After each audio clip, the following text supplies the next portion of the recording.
खडकवासला धरणातून मुठा नदी पात्रामध्ये या क्षणाला जवळपास 39,000 क्युसेक वेगाने पाण्याचा विसर्ग सुरू आहे। त्यामुळे पुणे शहरातील अनेक ब्रिज जे आहेत ते पाण्याखाली गेलेले आहेत। यापूर्वीच पुण्यातील बाबा भिडे पूल जो आहे तो वाहतुकीसाठी पूर्णपणे बंद ठेवण्यात आलेला आहे। तर आता बाबा भिडे पुलाच्या पाठोपाठ पुण्यातील जो पुणे महानगरपालिकेपासून शनिवार वाड्याला जोडणारा जो टिळक पूल आहे तो देखील वाहतुकीसाठी बंद ठेवण्यात आलेला आहे। आपण सध्या टिळक पुलावर आहोत आणि या पुलाची दृश्य आपण पाहतोय की पुलाच्या खालच्या बाजूला पाणी लागलेलं आहे आणि कुठलीही अनुचित घटना घडू नये किंवा चुकीची घटना घडू नये यासाठी पुणे महानगरपालिका आणि पुणे पोलिसांकडून खबरदारीचा उपाय म्हणून हा पूल जो आहे तो आता वाहतुकीसाठी बंद करण्यात आलेला आहे।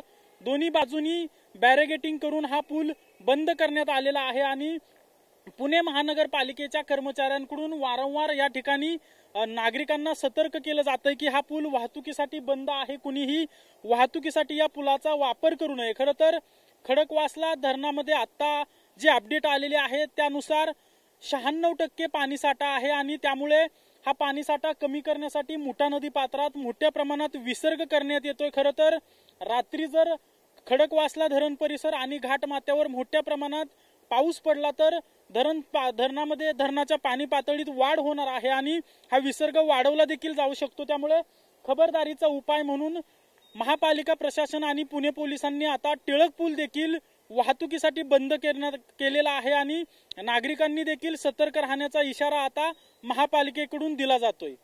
कॅमेरा पर्सन शहाजीसह अजिंक्य धायगुडे, TV9 मराठी, पुणे।